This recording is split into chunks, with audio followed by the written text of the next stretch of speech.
और complex topic है जो हमारे समझ को दुनिया और रियलिटी के बारे में नए तरीकों से सोचने के लिए इंस्पायर करता है। मल्टीवर्स का मतलब होता है अनेक ब्रह्मांड, यानी ऐसे कई यूनिवर्स जो एक साथ एग्जिस्ट करते हैं, जिसे हम अपने यूनिवर्स के बियॉन्ड समझ सकते हैं। यह आइडिया के साइंटिफिक थ्योरीज और फिलॉसफीज मेन एक्सप्लोर किया गया है और ये हमारे कन्वेंशनल सोच के बियॉन्ड। यह आता है मल्टीवर्स का ओरिजिन्स और साइंटिफिक थ्योरीज। मल्टीवर्स का कॉन्सेप्ट सबसे पहले मॉडर्न फिजिक्स और क्वांटम मैकेनिक्स के फील्ड में आया। क्वांटम मैकेनिक्स एक ब्रांच है जो माइक्रोस्कोपिक पार्टिकल्स जैसे इलेक्ट्रॉन्स, फोटॉन्स एक्सेट्रा के बिहेवियर को समझने में मदद करती है।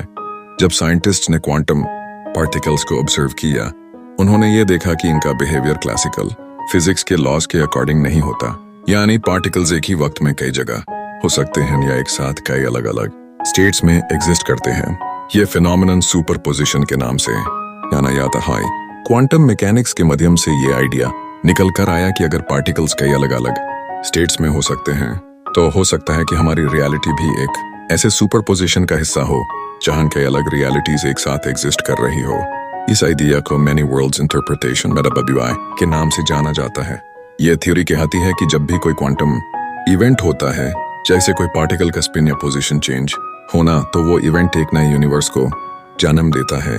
इसका मतलब है कि हर एक पॉसिबल आउटकम, चाहे वो हमारी रियलिटी में हो या ना हो, एक अलग यूनिवर्स में अपने आप को मैनिफेस्ट करता है। कॉस्मोलॉजी और मल्टीवर्स कॉस्मोलॉजी में भी मल्टीवर्स का कंसेप्ट एक्सप्लोर किया गया है।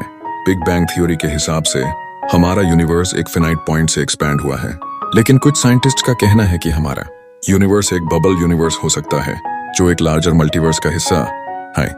बबल यूनिवर्स थ्योरी के मुताबिक हर एक यूनिवर्स अपने आप में एक अलग बबल होता है जो अलग अलग रीजन्स में एग्जिस्ट करता है। जब एक बबल यूनिवर्स का बिग बैंग होता है, तो वो अपने आप में एक अलग रियलिटी क्रिएट करता है। इस थ्योरी का एक और वेरिएशन है इटर्नल इन्फ्लेशन थ्योरी। इसके अकॉर्डिंग जब बिग बैंग हुआ, तो उसने एक ऐसी रैपिड इन्फ्लेशनरी फेज को शुरू किया जो यूनिवर्स के एक्सपेंशन को एक्सेलरेट कर गया। ये एक्सपेंशन कभी रुकता नहीं और इस प्रोसेस में कई नए यूनिवर्स कंटिन्यूअसली क्रिएट हो रहे हैं, हर एक अपनी यूनिक प्रॉपर्टीज के साथ। इस थ्योरी का कहना है कि हम जो यूनिवर्स देख रहे हैं, वो एक ऐसे इन्फिनिट प्रोसेस का हिस्सा हो सकता है जिसमें कई दूसरे यूनिवर्सेस एग्जिस्ट करते हैं, जिनके फिजिकल लॉज और कॉन्स्टेंट्स हमारे यूनिवर्स से काफी अलग हो सकते हैं।